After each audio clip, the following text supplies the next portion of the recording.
செய்திகள் தொடர்கின்றன.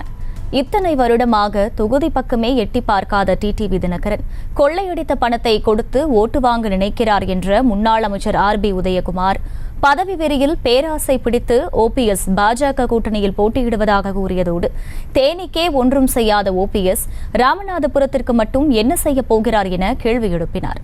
இந்த முறை அமமுகவுக்கும் திமுகவுக்கும் தான் போட்டி, அதிமுக ரேஸ்ல கிடையாது அப்படின்ற விஷயங்கள் சொல்லப்படுது. அதுக்கு உங்களுடைய பதில் என்ன? இல்ல, பொதுவா அவங்கவுங்க கட்சியை முன்னிலைப்படுத்துறதுக்காக அவங்க சொல்லுவாங்க. இப்ப அமமுகங்கிற கட்சி பாத்தீங்கன்னா 14 வருஷம் ஒரு நல்லது கெட்டது கூட அவர் வந்ததில்லை. ஒரு கட்சிக்கே அவர் தலைவர்.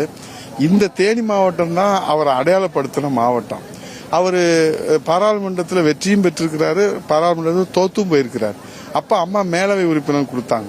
அதற்கு பிறகு இந்த உண்மையிலே இந்த தேனி மாவட்ட மக்களை நேசிக்கிறவரா இருந்தா 14 வருஷம் அவர் எங்க போனாரு? அதான் இந்த மக்கள் கேட்கிறாங்க.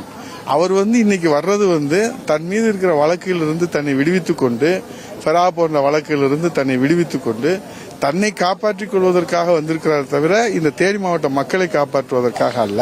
அவங்க விளம்பரப்படுத்துறாங்க, கொள்ளையடிச்ச பணத்தை கொடுக்கலாம்னு நினைக்கிறாங்க.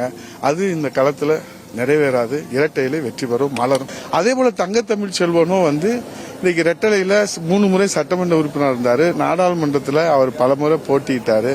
அவரும் இன்னைக்கு துரோகம் செஞ்சுதான். இன்னைக்கு திமுக என்பது புரட்சி தலைவர் அடையாளம் காட்டிய தீய சக்தி திமுக.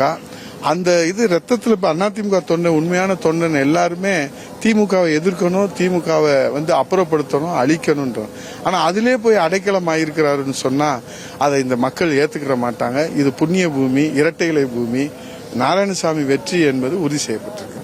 ராமநாதபுரத்துல முன்னாள் முதலமைச்சர் OPS போட்டியிடுறாரு. அவரை எதிர்த்து நிறைய OPSக்களை நீங்க தான் களமிறக்கி விட்டீங்க அப்படின்ற ஒரு குற்றச்சாட்டு முன்வைக்கப்படுது. அதுக்கு உங்களுடைய பதில் என்ன? ஜனநாயக நாட்டுல இப்ப உங்களுக்கு வாக்குரிமை இருக்கு.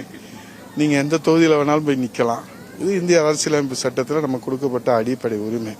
இப்ப நான் என்ன கேட்கிறேன்னா, தேனி பாராளுமன்றத்தில் போன தேர்தல்ல இங்க ஜெயிச்சாருல்ல, இங்க ஜெயிச்சவரு ஏன் ராமநாதபுரத்துக்கு போறாரு?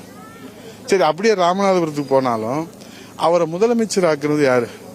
அவர் ஒரு சாமானிய தொண்டன் சொல்றாருல, அவர் 3 முறை முதலமைச்சர் ஆக்குனதுல இந்த ரெட்டலையே தோக்கடிப்பேன்னு அவர் நாக்கு சொல்லலாமா?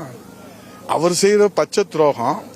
அவர் ரெட்டலையை வீழ்த்துவேன்னு சொல்லி அந்த ராமநாதபுரம் சீமையில போய் அவர் சொல்லுவாரு. அதை எல்லாரும் கை கட்டி வேடிக்கை பார்த்து வரவேற்கணுமா? எதுக்காக போய் நிக்கிறார்? நான் என்ன கேட்கிறேன், இன்னைக்கு என்ன உங்களுக்கு அவசியம் வந்துச்சு? போடி மக்கள் உங்களை ரெட்டலையில இவங்கெல்லாம் உழைச்சு அவரை ஜெயிக்க வச்சிருக்கிறாங்க. சட்டமன்ற உறுப்பினராக இருக்காரு. 2 வருஷம் அவங்களுக்கு மக்கள் பணியாற்றும். இப்ப எதுக்கு நீங்க போய் அங்க இடைத்தேர்தலா வந்திருக்குது? பொது தேர்தலில் போய் நீங்க எதுக்கு நிக்கிறீங்க? மக்கள் கேட்கறாங்க. நீங்க 3 முறை முதலமைச்சர் தேனி மாவட்டத்துக்கே ஒன்றும் செய்யலையே, நீ ராமநாதபுரம் மாவட்டத்துக்கு போய் நீங்க என்ன செய்ய போறீங்க?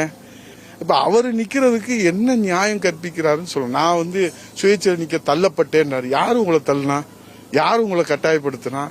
ஆக அவர் பதவி பேராசை, ஆசை, பதவி வெறி.